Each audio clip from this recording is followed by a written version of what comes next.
मुझे आशा है आप सभी अच्छे और प्रसन्न होंगे। चलिए आज हम पढ़ते हैं पाठ में दो दोस्त। करते हैं इस पाठ की शुरुआत। चलिए, यहाँ पर दो दोस्त हैं, एक ऊंट है और एक यार है। चलिए करते हैं इसकी शुरुआत। एक जंगल में दो पक्के दोस्त रहते थे। एक था गीदड़, दूसरा था ऊंट। गीदड़ काफी चालाक था और ऊंट सीधा था। ये दोनों घंटों नदी के पास बैठकर अपना सुख दुख बांटते थे।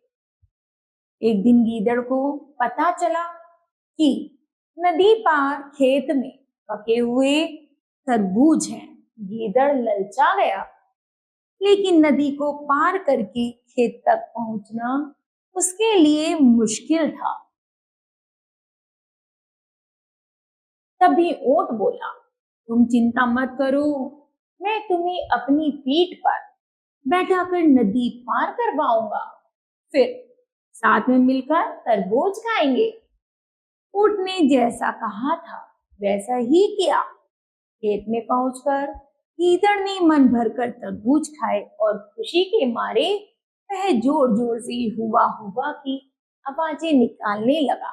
तभी ऊंट ने कहा, तुम शोर मत मचाओ, लेकिन गीदड़ नहीं माना। गीदड़ की आवाज सुनकर किसान डंडा लेकर आ गया। चालाक गीदड़ जल्दी से पेड़ों के पीछे छुप गया। अब किसान ने ऊंट को खूब पीटा।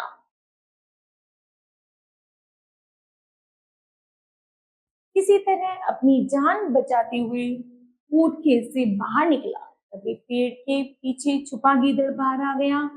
गीदड़ को देखकर ऊंट ने गुस्से में पूछा, तुम इस तरह क्यों चिल्ला रहे थे? गीदड़ ने कहा कि मुझे खाने के बाद चिल्लाने की आदत है, तभी मेरा खाना पचता है। इस जवाब को सुनकर ऊंट को और भी गुस्सा आ गया। फिर भी वह चुपचाप नदी की ओर बढ़ने लगा। नदी के पास पहुंचकर उसने अपनी पीठ पर गीदड़ को बैठा लिया। नदी के बीच में पहुंचकर ऊंट ने नदी में डुबकी लगानी शुरू कर दी। गीदड़ डर गया और कहने लगा, यह क्या कर रहे हो? ऊंट ने गुस्से में कहा, मुझे कुछ खाने के बाद उसे हजम करने के लिए नदी में डुबकी मारनी पड़ती है। गीदड़ को समझ आ गया कि ऊंट उसके किए का बदला ले रहा है। बहुत मुश्किल से गीदड़ पानी से अपनी जान बचाकर नदी किनारे पहुंचा। उस दिन से गीदड़ ने कभी भी ऊंट को परेशान करने की हिम्मत नहीं की। तो बताओ बच्चों, आपने इस पाठ से क्या सीखा? हमने सीखा हमें कभी भी चालाकी नहीं करनी चाहिए। अपनी करनी खुद पर भारी पड़ जाती है।